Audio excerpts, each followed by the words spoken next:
एक बार प्रेम से बोलिए श्री सत्यनारायण स्वामी की जय। दूसरा अध्याय।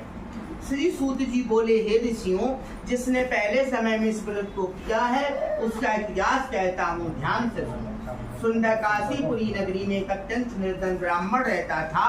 वह भूख और प्यास से बेचैन हुआ नित्य पृथ्वी पर घूमता था।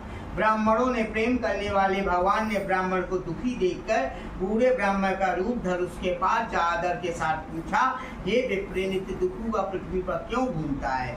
हे श्रेष्ठ ब्राह्मण, यह सब मुझसे कहो, मैं सुनना चाहता हूँ। ब्राह्मण बोला, मैं निर्धन ब्राह्मण हूँ, भिक्षा के पृथ्वी पर घूमता हूँ। हे भगवान, यदि आप इसका उपाय जानते हैं तो कृपा कर कहो। ब्राह्मण बोला, सत्यनारायण भगवान मनोवांछित फल को देने वाले हैं, इसलिए हे ब्राह्मण तू उनका पूजन कर, जिसके करने से मनुष्य सब दुखों से मुक्त होता है। ब्राह्मण को व्रत का विधान बतलाकर बूढ़े ब्राह्मण का रूप धारण करने वाले सत्यनारायण भगवान अंतर ध्यान हो गए। जिस व्रत को ब्राह्मण ने बतलाया है मैं उसको अवश्य करूंगा।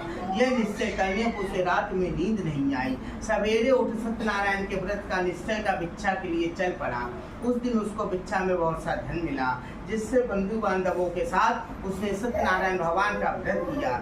इसके करने से वह ब्राह्मण सब दुखों से छूटकर अनेक प्रकार की संपत्तियों से युक्त हुआ। उस समय वह ब्राह्मण हर मास व्रत को करने लगा। इस तरह सत्यनारायण भगवान के व्रत को जो करेगा वह सब पापों से छूटकर मोक्ष को प्राप्त होगा। आगे जो पृथ्वी पर सत्यनारायण भगवान का व्रत करेगा वह मनुष्य सब दुखों से छूट जाएगा। इस तरह नारद जी ने नारायण का कहा हुआ व्रत मैंने आपसे कहा। हे मनुष्य, अब मैं क्या कहूँ?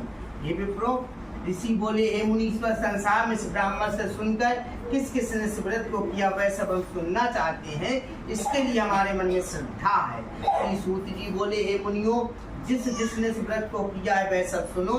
एक समय एक ब्राह्मण धन और ऐश्वर्य के अनुसार बंधु बांधवों के साथ व्रत करने को तैयार हुआ। उसी समय एक लकड़ी बेचने वाला बूढ़ा आदमी आया। बाहर लकड़ियों को रखकर ब्राह्मण के मकान में गया। प्यास से दुखी लकड़हारा उनको व्रत करते हुए देखकर ब्राह्मण को नमस्कार कर कहने लगा, आप ये क्या करते हैं? इनको करने से क्या लाभ है, मिलता है? कृपा करके मुझे कहो। ब्राह्मण ने कहा, सब मनोकामनाओं को पूरा करने वाला सत्यनारायण भगवान धन धान आदि की वृद्धि करते हैं। ब्राह्मण से इस व्रत के बारे में जानकर लकड़हारा बहुत प्रसन्न हुआ। चन्नामृत लोग प्रसाद खाने के बाद अपने घर को गया। लकड़हारे ने मन में इस प्रकार का संकल्प किया कि आज गांव में लकड़ी बेचने से जो धन मिलेगा उसी से श्री सत्यनारायण देव का उत्तम व्रत करूंगा। मन में यह विचार कर वह बूढ़ा आदमी लकड़ियां अपने सिर पर रखकर जिस नगर में धनवान लोग रहते थे वह वहां गया। उस रोज वहां लकड़ियों का दाम पहले दिनों से 54 मिला। तब वह बूढ़ा लकड़हारा दाम लेती प्रसन्न पके केले का फली, शक्कर, घी, दूध, दही, गेहूं का चूर्ण इत्यादि सत्यनारायण भगवान के व्रत की कुछ सामग्रियों को लेकर अपने घर गया। फिर उस अपने भाइयों को बुलाकर विधि के साथ भगवान जी का पूजन और व्रत किया। उस व्रत के प्रभाव से वह बूढ़ा लकड़हारा धन पुत्र आदि से युक्त हुआ और संसार के समस्त सुख भोग कर वैकुंठ को चला गया। देखो भाई, एक चीज आप लोग अपने जीवन में याद रखना, जिसको देखो वो यही कहता है, भैया हम परेशान, हम दुखी। अब समझ में ये नहीं आता कि आपका जीवन है वो आप परेशान है, जबकि मन का खाना, मन का पहनना, मन का जाना, मन का आना, 24 घंटा में सारे काम मन के और फिर भी फलाने परेशान। तो आखिर अगर आपको अपनी परेशानी का कारण पता नहीं है तो आप नोट कर ले, इस ब्रह्मांड में कोई किसी को पता नहीं। आपको पता होना चाहिए कि कहाँ कहाँ आपने दुख का पौधा लगा के बैठे।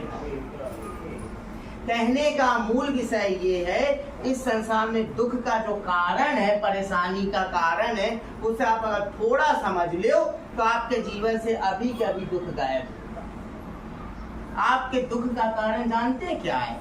दुख का सिर्फ ये कारण है कि पहले तो कोई किसी से बात नहीं करेगा, बोलेगा नहीं, चुप रहेगा। वो अगर जैसे तैसे बोलेगा भी तो झूठ, और जहां आपने झूठ बोलना शुरू किया वहीं आपका दुख बढ़ना शुरू हो गया। जितना आप झूठ बोलते हैं उतना दुख की मात्रा बढ़ती है। अब आप कल्पना कीजिए कि हम झूठ बोलते कितना है तो हमारा दुख बढ़ेगा कितना। 24 घंटा में जगह जगह, हर जगह, सब जगह झूठ। और वैसे तो बोलेंगे, तो जैसे जैसे आप झूठ बोलेंगे वैसे वैसे आपका दुख बढ़ेगा। हम ये नहीं कहते कि सब जगह सच बोलो, हर जगह सच बोलो, पर कोई तो ऐसी जगह हो जहाँ सच बोलो है। संसार में माता पिता से सच बोलो है, जिसको आप सम्मान देते हो उससे सच बोलो, जिस पे आप विश्वास करते हो उससे सच बोलो। कहने का मूल विषय कहीं तो जाके सच बोलो, पर सुबह से शाम दिन रात बोलेंगे तो, और जितना आपने झूठ बोला उतना आपके जीवन में दुख बढ़ेगा। अब ये दुख का झूठ से संपर्क का है, इसको थोड़ा समझने की कोशिश करें। अशोक वाटिका में सीता माता विह्वल मुद्रा में बैठी थी, दुखी और परेशान। जानती थी कि ये माया नगरी है, जो आएगा रावण का गुणगान करेगा और चला जाएगा।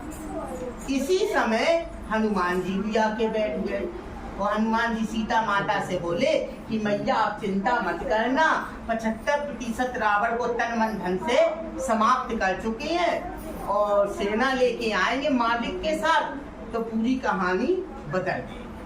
तो सीता माता बोली, एक तो मसक समान खुद बैठा है और कह रहा सेना के मुखिया हम हैं, तो इसकी सेना कितनी छोटी होगी। कह रहा मालिक के संग आएंगे, तो इसका मालिक कितना छोटा होगा। तो सीता माता जी बड़ी कटु शब्द में बोली, ए भैया आखिर तुम हो। तो यहाँ पे अगर हनुमान जी चाहते तो इतनी डिग्री दिखा देते, इतनी डिग्री दिखा देते कि सीता माता जी आज तक हमारी डिग्री ही देती।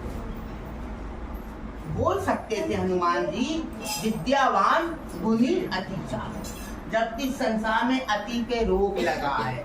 दिन में अगर 4 बार आपके कोई पैर भी छुएगा तो 5वीं बार आप बोलोगे भैया का नशा पियो, छू तो झुके। मतलब हम किसी को दिन में 4 बार पैर भी नहीं छू सकते।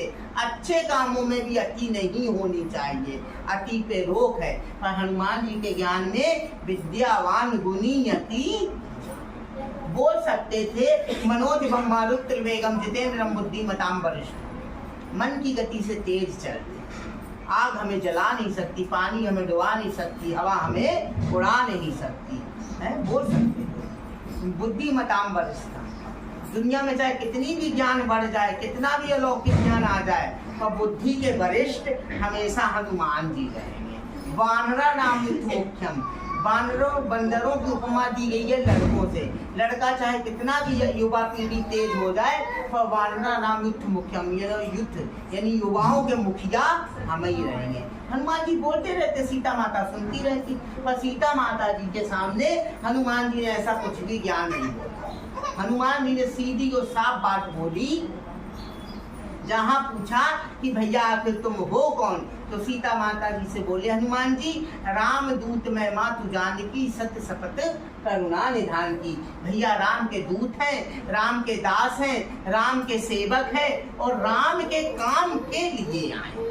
और जहाँ सीधी सपाट बात बोली तो सीता माता जी ने क्या किया? सीता माता जी ने तुरंत किया कि अष्ट सिद्धि नवनिधि के दाता अस्वर दीन।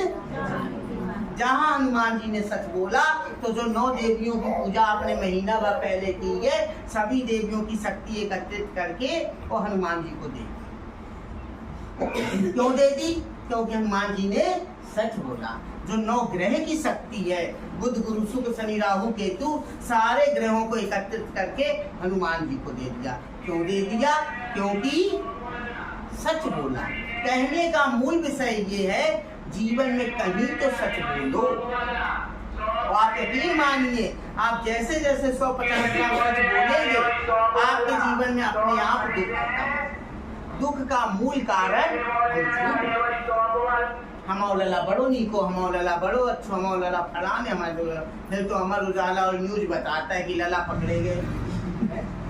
तो भाई आप झूठ ना बोले। हो सकता कहीं सच बोलो तो उसे आपका उपाय मिल जाए, कुछ सुझाव मिल जाए, कुछ राय मिल जाए है? कहने का मतलब झूठ ही हमारे जीवन में दुख का कारण है। सच बोलते ही नहीं है। हरि अनंत हरि कथानंता इति स्कंद पुनरेवा खंडे द्वितीय अध्याय समाप्तो वाचा। एवं प्रेम से बोलिए श्री सत्यनारायण स्वामी